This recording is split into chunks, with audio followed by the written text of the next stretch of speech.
Makanya Abdul Qadir Jailani itu kawin setelah jadi wali, baru dia kawin.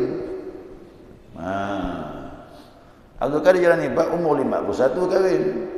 Udah jadi wali Allah, sudah meripat kepada Allah.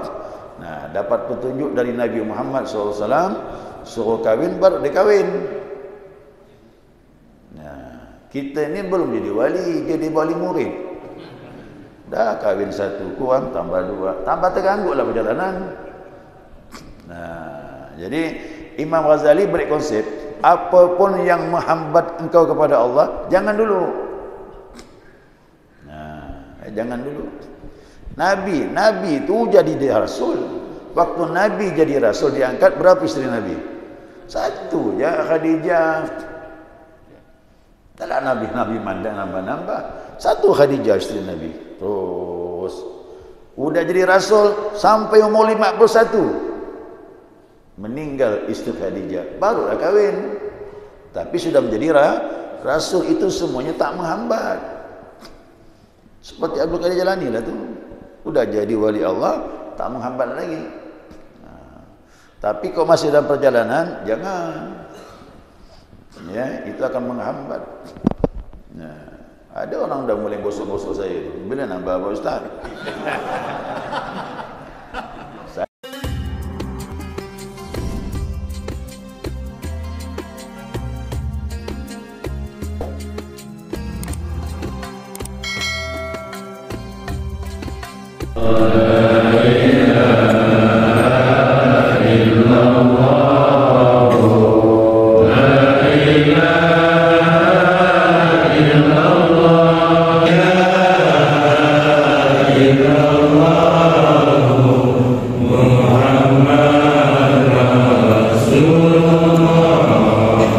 Bismillahirrahmanirrahim. Alhamdulillahi rabbil alamin. Allahumma salli ala nuril anwar wa sirril asrar wa tiryakil aghyar miftahi babil yasar sayyidina wa maulana Muhammadin al-mukhtar wa alihi al-athhar wa ashabil akhyar adada ni'amillahi wa ibdalih. Subhanaka la ilma lana illa ma 'allamtana إنك أنت العليم الحكيم. اللهم ذكرنا ما نسينا وعلمنا ما جهلنا ولا حول ولا قوة إلا بالله العلي العظيم. قال المصنف رحمه الله تعالى ونفعنا بعلومه بالدارين آمين. Jemaah sekalian yang saya muliakan, Assalamualaikum warahmatullahi wabarakatuh. Waktu orang Arab itu ngomong membaca Al-Quran, Ubay bin Ka'ab protes, kenapa menurut dia Quraisy tak limpah rahmah hidayahnya subuh ini, atas izinnya kita dapat melanjutkan kajian kita, muzakarah kita, panduan kitab Al-Minahus Saniyah. Ya, tambahan lanjutan nasihat daripada Syekh Abil Hasan Asy-Syadzili rahimahullah taala. Ya, tokoh besar dalam tariqah Syadziliyah atau Syadziliyah. Nah, beliau menyatakan fayajibu 'alal murid ay yarmad dunya min yadihi wa min qalbihi. Ya, wajib atas setiap murid untuk melepaskan dunia dari tangan dan hatinya. Awalu dukhuluhu fit tariq, itu pada saat awal memasuki dunia tariqah. Nah, tariqah ini jalan kepada mana? Itu menuju kepada Allah. Jadi tariqat ini Allah lah yang jadi tujuannya. Nah, kalau Allah jadi tujuannya, yang lain tak boleh masuk. Ya, yang lain tidak boleh masuk di dalam hati. Nah, justru kalaupun masih masuk dalam hati, nah tariqah itulah, zikir itulah yang bisa membuangnya perlahan. Ya, perlahan insya-Allah. Ya, istiqamatu khairun min alfi karamah. Lebih baik daripada 1000 karamah. Jadi ada orang yang berusaha dari awal sudah membuang dunia, bagus. Tapi ada orang yang belum bisa membuang dunia, dengan bertarikat perlahan-lahan dunia terbuang di hatinya. Nah, terserahlah, dua-duanya baik. Ya, dua-duanya baik. Nah, dikatakannya wa mata talqinu ala syekh, apabila telah menerima talqin dari seorang syekh, telah mengambil talqin zikir baik dari mursyid langsung syekh ataupun melalui wakil talqin sama saja, au akhadha alaihi al-ahdu, atau juga telah mengambil perjanjian. Apa perjanjiannya? Siap taat dengan Allah, siap taat dengan Rasul, dan juga siap taat dengan guru, tapi guru yang benar ya, mursyid. Nah, jadi tiga ni macam ni. Taat dengan Allah, taat dengan Rasul, taat dengan guru. Kerana guru tu pasti mentaati Allah dan Rasul. Kalau ada guru tidak mentaati Allah dan Rasul, tinggalkanlah. Jangan ikut. Itu ketentuannya.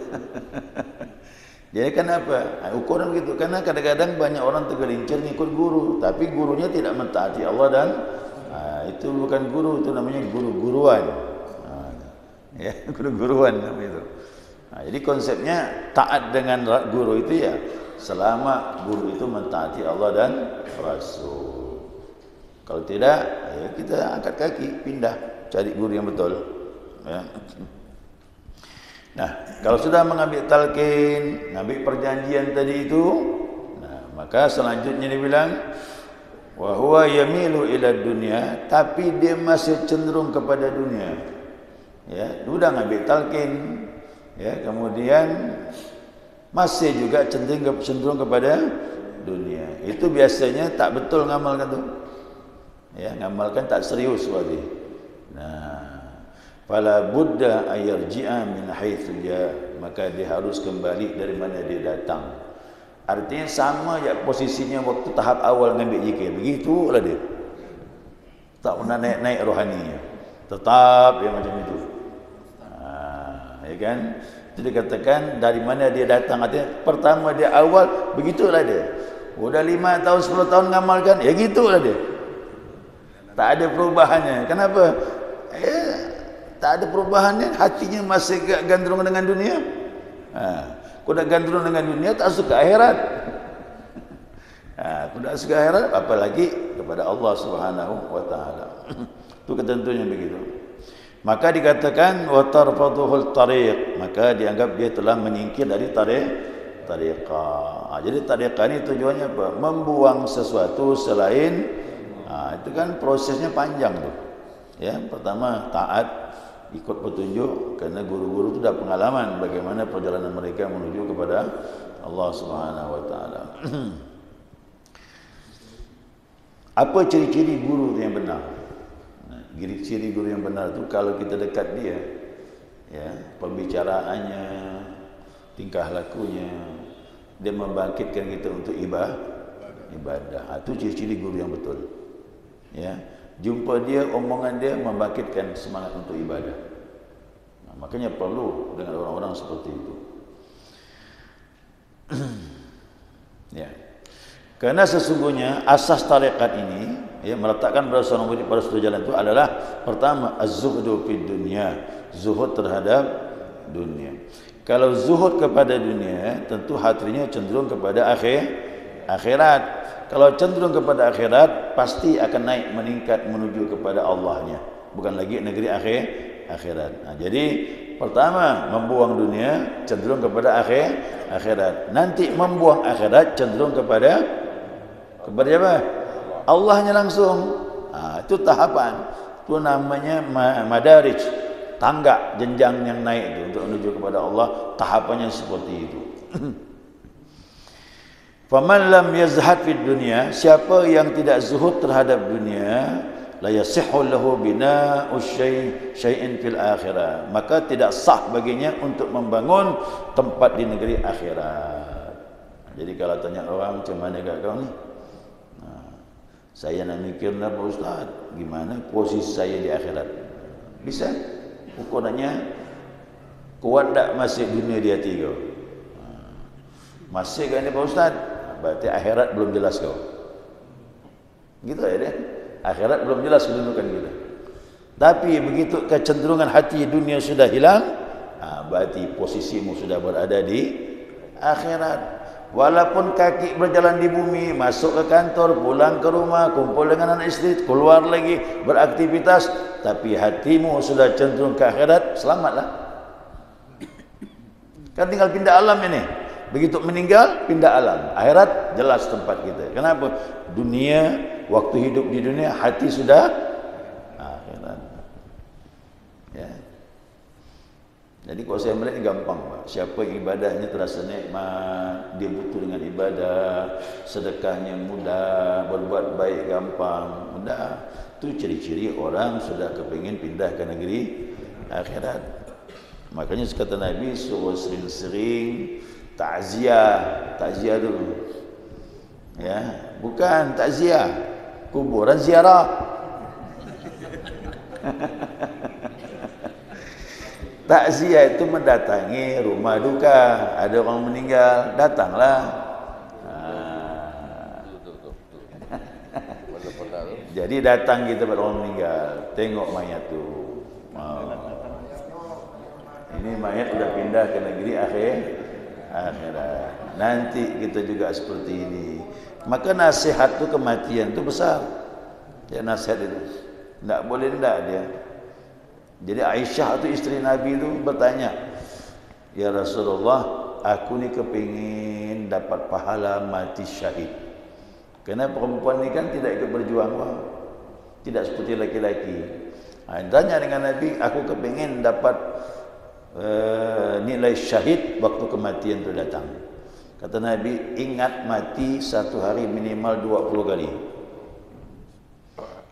Kita sulit, Pak. Udah ada orang meninggal baru ingat. Nah, jadi siapa yang banyak ingat mati, dia pasti baik orangnya. Dia akan beramal. Kenapa? Dari dirinya beramal untuk akhirat. Kan ingat mati? Ada rezeki, dia sedekah. Kenapa? Ingat mati, beramal. Ya kan? Dengan orang adakan perbaikan dirinya. Kenapa? Ingat mati. Karena akhirat nanti masalah silaturahim ini juga dipermasalahkan. Nah, jadi insya-Allah banyak ingat mati itulah bagus soalnya. Ya. Nah, jadi itu nasihat. Maka nasihat dua itu Nabi, yang berbicara dengan yang tak berbicara. Yang berbicara Al-Quran, buka Al-Quran, buka hadis Nabi, situ nasihat sebenarnya. Nah, yang kedua nasihat yang tidak berbicara, datang takziah tempat orang meninggal, mandang saja mayat, dosa ngomong diam ya. Pandang ya itu, dapat pelajaran. Ya, dapat pelajaran.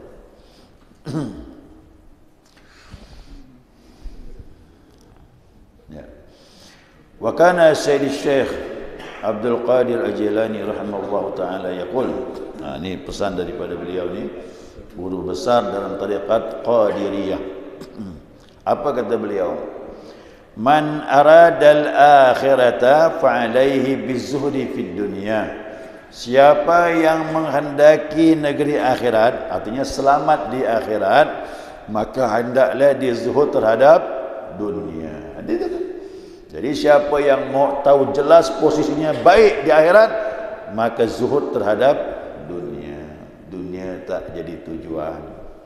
Wa man arada Allah Ta'ala fa'alaihi bizuhdi fil akhirah. Dan siapa yang menginginkan Allah Subhanahu wa Ta'ala, maka zuhud terhadap negeri akhirat. Nah, jadi dua. Siapa yang mau akhiratnya baik, selamat, maka buang dunia dari hatinya. Jangan jadikan dunia sebagai tujuan. Tujuannya akhirat. Siapa yang tujuannya ingin Allahnya bukan akhirat, maka akhirat pun harus dibuang di hati dia. Nah, ini Pak. Tinggi lah tu. Yang kedua tu yang tinggi. Akhirat pun tak terbetik di hati dia. Kenapa? Allahnya yang diinginkan. Jadi mursyid-mursyid tu, guru-guru kita itu yang kedua adalah dia bilang akhirat pun aku tak mau ya Allah, aku mau kaunya kata dia. Itulah. Makanya orang yang kedua ni pasti lebih mulia lagi di akhirat. Kenapa? Dia dekat kepada pencipta langit dan bumi, bahkan yang menguasai negeri akhirat, maka akhiratnya pasti baik tempat dia. Kita ni kan sedang menuju ke sana ni Pak. Artinya mudah-mudahanlah akhirat kita selamat. Tapi kalau dapat naik lagi sikit, ya Allah aku ingin dekat dengan kau, lebih bagus lagi. Nah, dekat itulah tujuan daripada tariqah. Ya. Wa ma dama fi qalbihi fi qalbil abdi syahwatun minasyahwati dunya, maka selama di hati murid itu masih ada syahwat terhadap dunia ini, au ladzatun minal ladzatiha, atau kelezatan daripada kelezatan dunia, seperti apa? Min ma'kulin, makan. Makan banyak, tak mau sikit, milih yang enak-enak. Kok nasi putih tak sedap. Jadi kalau malam pertama kacang hijau tak mau datang lah. Nah, apalagi maulid ni juga berat lagi. Ada pula berbisik budak maulid ni, tanduk ke taji gitu. Berat dah tu dah. Ya. Itu dah mulai bayangkan syahwat tu makan. Harus yang nyaman-nyaman. Padahal yang namanya syahwat ni, mohon maaf, ya nyamannya di lidah je tu. Di lidahnya. Ini kok umpamanya lah, kalau ada orang letakkan apa pun hidangannya, bagus dah tu dah. Ya kan? Yang penting bisa makan, dah selesai. Ni pakai pesan pula ni. Request.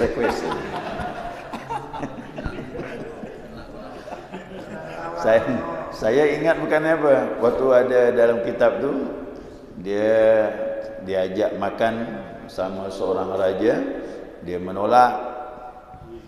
Saya mohon maaf, dipanggil dia, temankan aku makan.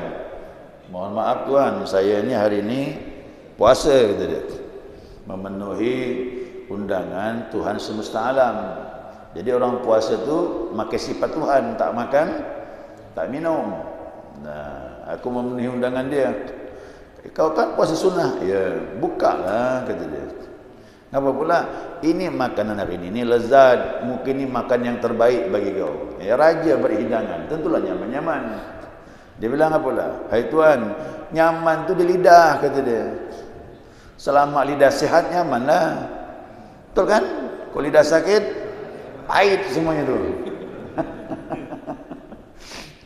Dia lah. Jadi dia bilang, puasa besok, hari ini batalkan. Kau makan bersama aku. Nah, tuan bisa jamin tak aku hidup sampai besok? Gitu. Akhirnya itu sih bukan kekuasaan aku, kata raja. Udah, jangan berani memastikan, kata dia. Tak mau dia makan. Kalau kita makan. Yang ngundang raja. Sini Pontianak ni kok yang ngundang gubernur lah. Goyang kat kita. Ya, itu perbezaan pandangan seperti itu. Jadi makan boleh. Kulu washrabu wala tusribu. Makan dan minumlah dan jangan berlebihan. Kau tak makan, lemahlah badan nak ibadah. Gimana mau ibadah kau tak makan? Cuman kalau berlebihan, lemah juga ibadah tu. Itulah makanya mau jatuh. Ya, standarnya gimana? Apalagi al-malbus. Ya, atau malbus pakaian. Dia pakaian mau necis, timbul kebanggaan di hatinya. Pakai bagus boleh, cuman jangan bangga. Dulu zaman dahulu pakaian itu menunjukkan seseorang itu mampu tak mampunya dulu. Kok sekarang sih sama aja lah. Ya. Nah, kalaupun masih ada timbul sombong, penyakit juga. Penyakit. Kemudian apa lagi dia bilang? Al-mankuh. Mankuh ini nikah. Nikah. Budak satu tak cukup, kahwin lagi. Satu kahwin lagi. Jadi dulu saya ada ketemu orang tarekat itu ya, ketemu. Nah, dan dia bertemu dengan seseorang yang mimpin zikir tarekat juga, cuman dia baru jadi khalifah, belum jadi mursyidnya. Kalau kita ni pakai talqin lah. Tapi dalam tarekat dia namanya khalifah. Dia tangan kanan mursyid, artinya membantu untuk memberikan ijazah. Tapi dia belum seperti mursyid. Tapi isteri nambah terus. Isteri kahwin. Kemudian tak lama lagi kahwin. Pergi ke daerah, aku jumpa anak seseorang, kahwin lagi. Jadi Orang-orang ngomong, saya bilang kawin itu tak masalah. Ya, kawin tak masalah selama tidak menghambat perjalanan. Boleh Pak. Bagi orang yang kuat, yang tidak mengganggu perjalanan, silakanlah kawin walaupun lebih dari satu. Tetapi kalau seandainya membuat engkau terhambat menuju kepada Allah, jangan. Jangan. Lalu saya beri pandangan begitu, kawan pun bilang, satu ya kadang susah kita tahajud Pak Ustaz. Apalagi sampai 2, 3. Nah, itu namanya menghambat. Kalau menghambat jangan. Makanya Abdul Qadir Jalani itu kawin setelah jadi wali, baru dia kawin. Abdul Qadir Jalani Pak umur 51 kawin. Udah jadi wali Allah, sudah meripat kepada Allah. Nah, dapat petunjuk dari Nabi Muhammad SAW, suruh kawin, baru dia kawin. Nah, kita ini belum jadi wali, jadi wali murid. Dah kawin 1 kurang, tambah 2, tambah terganggu lah perjalanan. Nah, jadi Imam Ghazali beri konsep, apapun yang menghambat engkau kepada Allah, jangan dulu. Nah, jangan dulu. Nabi itu jadi dia rasul. Waktu Nabi jadi rasul diangkat, berapa istri Nabi? 1 ya, Khadijah. Taklah Nabi mandang nambah-nambah. 1 Khadijah istri Nabi. Terus udah jadi rasul sampai umur 51. Meninggal istri Khadijah, barulah kawin. Tapi sudah menjadi rasul, itu semuanya tak menghambat. Seperti Abdul Qadir Jalani lah tu. Udah jadi wali Allah, tak menghambat lagi. Nah, tapi kalau masih dalam perjalanan, jangan. Ya, itu akan menghambat.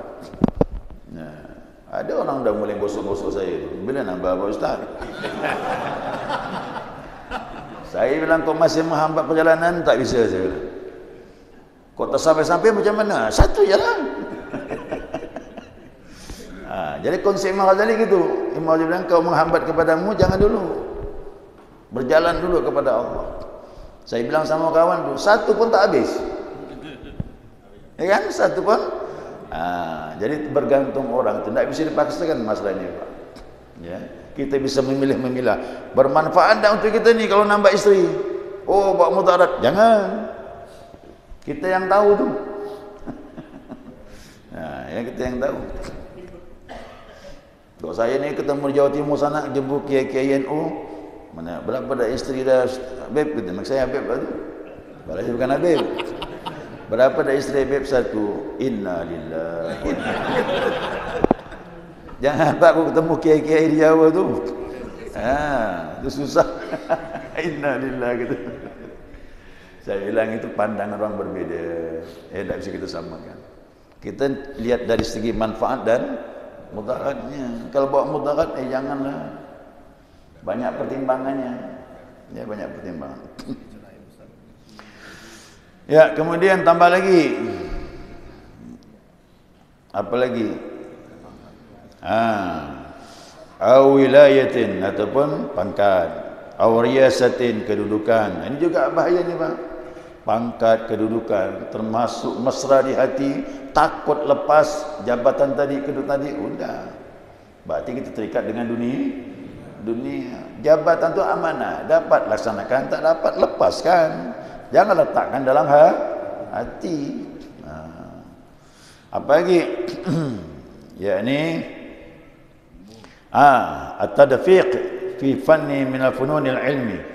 Jadi memperdalam ilmu, habis belajar ilmu. Padahal ilmu itu bagus.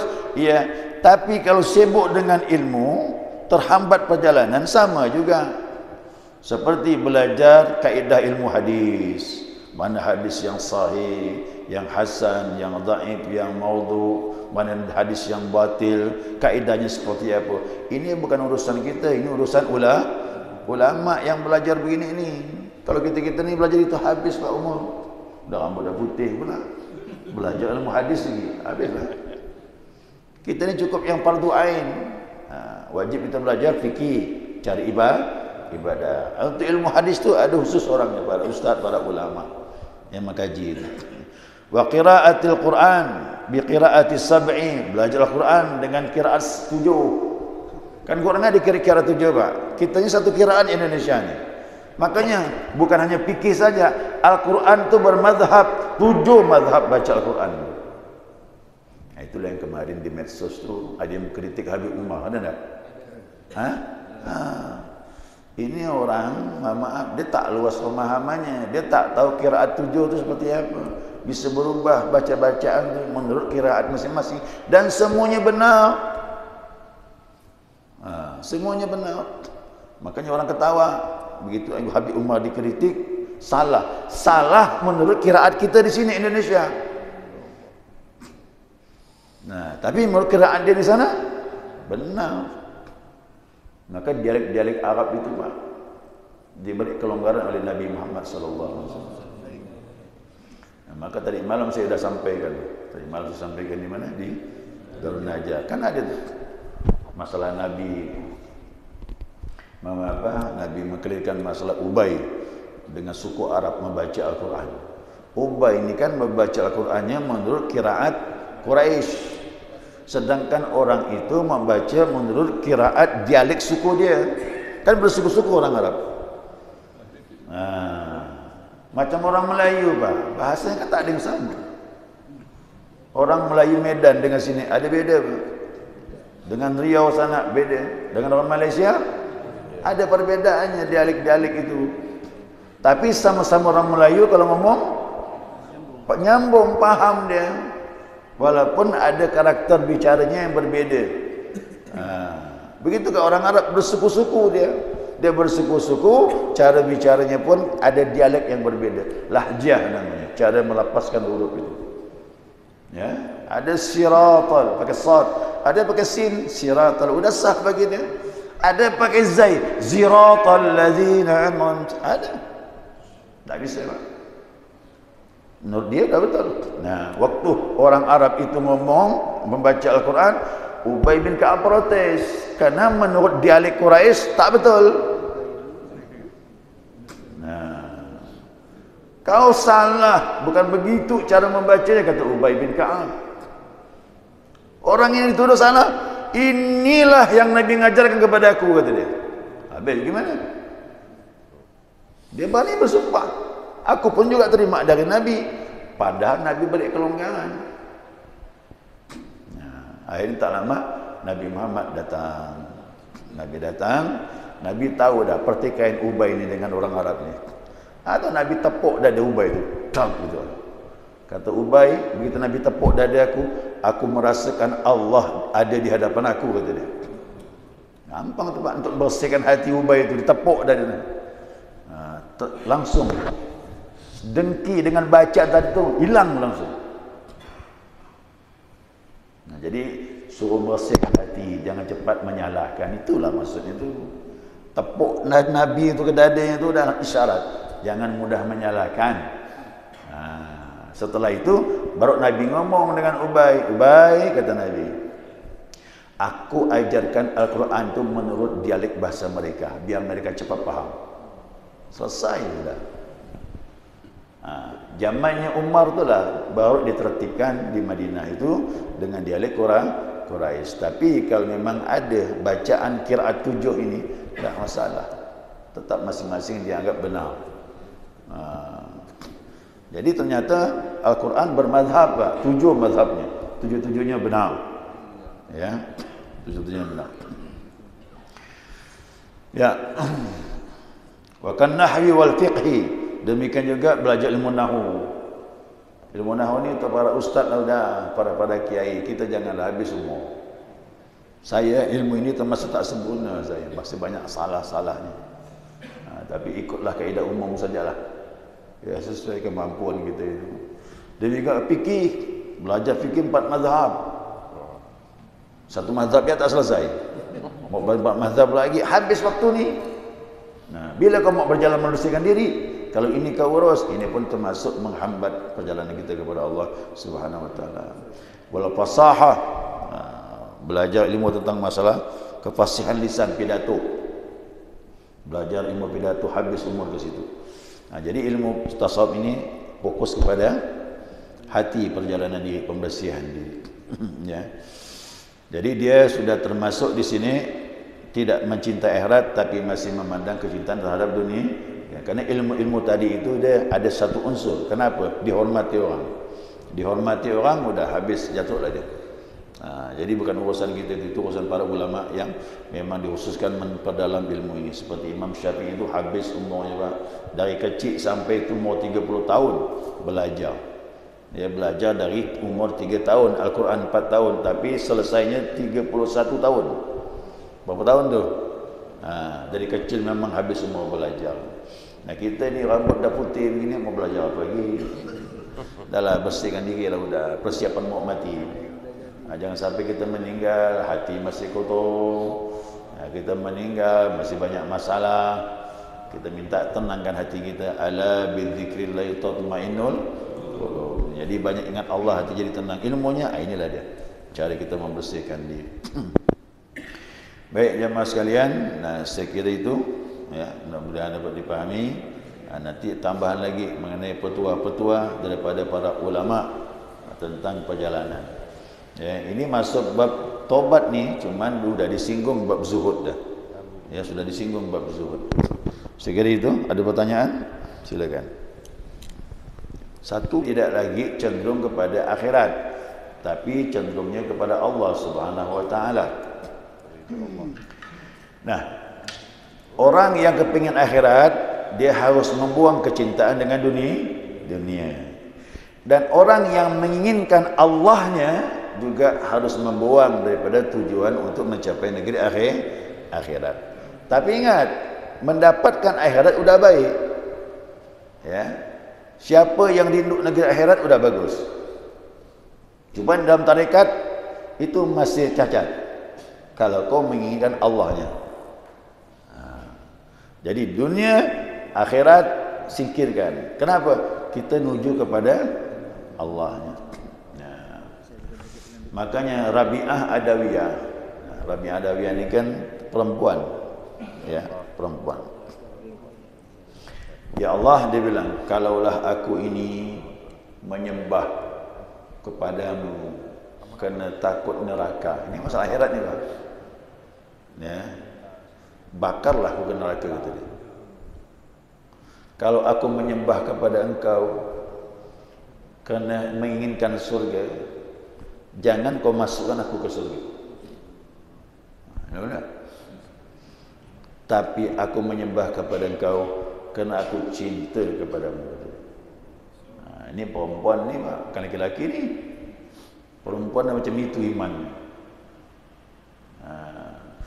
Maka jadi saya katakan bahwasanya perempuan pun ada seperti ini dan tak disalahkan. Maka dia termasuk kategori sufi. Mazhab dia mazhab cinta namanya.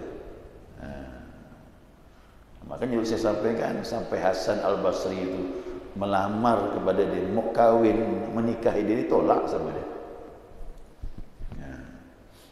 Gimana kalau aku meminang kau? Maukah kau beristrikan, bersuamikan aku? Mohon maaf ya wahai Hasan, kata dia. Aku tak mau membagi cintaku dengan Tuhan aku. Macam mana? Susahlah. Ya kan? Jadi perempuan ada seperti itu. Laki-laki banyak. Kalau perempuan langka, Pak. Kerana perempuan ini kan berat perjuangannya untuk mencapai makam itu. Ya. Jadi tak bisa disalahkan. Tak bisa disalahkan. Cuba tanya kepada para wali itu. Jawabannya semua sama. Kalau kau mati nanti, akhirat nanti kau inginkan apa? Ini sudah saya baca-baca buku sebenarnya. Buku-bukunya para awliya, para wali Allah. Kalau kalian meninggal nanti, di akhirat apa yang diinginkan? Ingin melihat Tuhan, kata dia. Lebih jelas daripada melihat dunia kan dengan basirah, dengan hati. Akhirat harus lebih jelas lagi penglihatannya. Cuma itu keinginan dia. Gimana tu? Sudah begitu kan? Jadi makanya siapa mendapatkan mengenal Allah, bisa ma'rifat kepada Allah di dunia, dia pasti tak menginginkan akhirat, walaupun akhirat dikasih. Yang diinginkannya dia hanya bisa melihat Allah sejelas-jelasnya lagi di akhirat. Semua jawab begitu, gimana? Nah, jadi semua jawab begitu. Nah, bahkan pembelaan guru itu lebih dahsyat di akhirat nanti. Pembelaannya kuat dia. Apa sebab? Di akhirat nanti dia pembelaan guru itu lebih kuat. Seperti Abu Yazid Al-Bustami. Dia bilang sama murid-muridnya. Nah, dia bilang, aku di akhirat nanti, aku bersumpah aku tak akan masuk surga, katanya. Dia bilang, kecuali murid-murid aku semuanya sudah dikeluarkan dari neraka jahanam, katanya. Oh, itu Pak pembelaannya itu, Pak. Jadi dia akan berperan nanti di akhirat. Dia akan berperan di akhirat itu kuat sekali. Bayangkan sampai begitu. Kalau murid-murid aku ada yang belum dikeluarkan, aku turun ngambil dia, kata dia. Nah, itu Pak, ikatan rohani kita dengan guru itu Pak kuat. Bahkan melebihi ikatan kita dengan orang tua kita. Nanti bapak bingung pula gimana Pak Ustaz awamnya. Gini, biar tak paham jangan salah paham. Ya, orang tua itu jasanya kita hargai karena melahirkan, membesarkan, menyekolahkan sampailah kita jadi orang yang bernilai di dunia.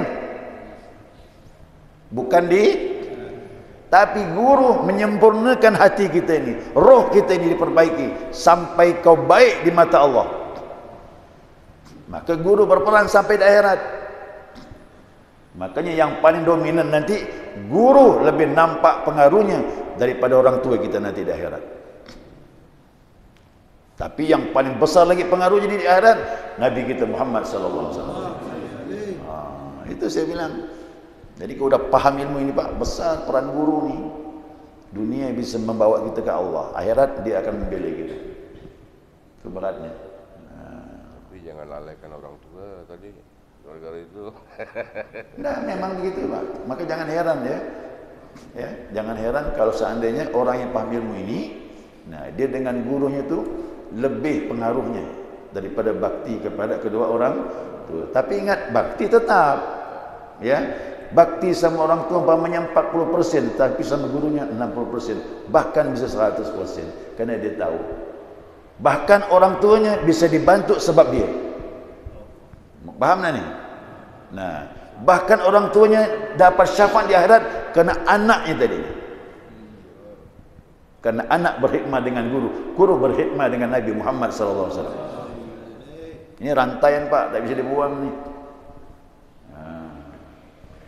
Kalau kita bisa lihat ni dalam hadis Nabi, kalau murid bisa sampai kepada Allah dengan berkah guru, bagaimana nasib orang tua dia nanti di akhirat? Oh, akan dapat pembelaan dari anak dia.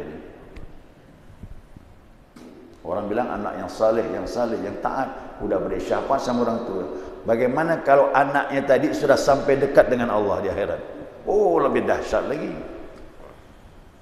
Jelas tu. Justru dengan begitu orang tua itu terbawa nanti di akhirat. Jadi bakti orang tua itu di dunia, akhirat guru lebih kuat perannya. Kecuali orang tuanya pun seperti guru kita, tentu lebih besar dia. Dia macam seperti ya mursyid kita kan, Abah Hanum tu almarhum. Orang tuanya siapa? Mursyid juga.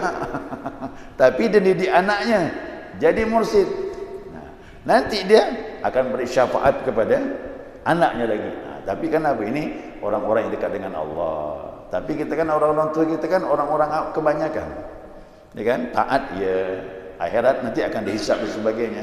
Tapi murid yang dekat sama Allah dengan berkah guru, dia akan beri syafaat untuk orang tua dia. Ya. Dalam hadis ini begini, ada siapa yang mengajarkan anaknya Al-Quran.